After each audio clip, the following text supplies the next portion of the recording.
Hello জনগণ, আশা করছি আপনারা ভালো আছেন।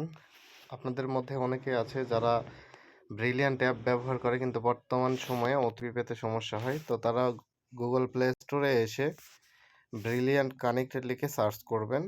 তারপর আপনাদের সামনে যখন এরকম একটা ইন্টারফেস শো করবে, তো আপনারা ব্রিলিয়ান্ট কানেক্টের মধ্যে চলে আসবেন। যদি আপডেট না থাকে তাহলে আপডেট দিয়ে নেবেন। 10% বোনাস সহ ব্রিলিয়ান্ট কানেক্টে রিচার্জ নেওয়ার জন্য আপনারা স্ক্রিনে দেওয়া হোয়াটসঅ্যাপ নাম্বারে মেসেজ করতে পারেন। একটু নিচের দিকে আসলে দেখতে পাবেন জয়েন্ট লেখা আছে। এখানে জয়েন্ট বেটাতে আসলে এখানে জয়েন্ট লেখা আছে, এইখানে আপনারা ওকে করে দিবেন। আপনারা প্রায় 30 মিনিটের মতন অপেক্ষা করতে হবে। এটা ঘড়ি ধরে আপনারা 30 মিনিট অপেক্ষা করবেন। অপেক্ষা করার পর দেখবেন যে আপনাদের এই অ্যাপসটি আবার আপডেট চাচ্ছে। তো তারপর আপনারা আপডেট দিয়ে দিবেন।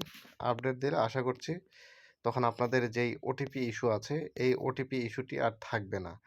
তবে অবশ্যই আপনারা মনে রাখবেন, আপনারা এই ওটিপি সমস্যার সমাধানের জন্য ইন্টারনেট ব্যবহার করতে হবে। সেটা আপনি যদি কারো কাছ থেকে হটস্পটের মাধ্যমে নেন তা তবুও হবে, কিন্তু ওয়াইফাই ব্যবহার করলে অনেক সময় ওটিপি পেতে সমস্যা হয়। আর সিম অবশ্যই আপনার মোবাইলে রাখতে হবে। ধন্যবাদ সম্পূর্ণ ভিডিও দেখার জন্য।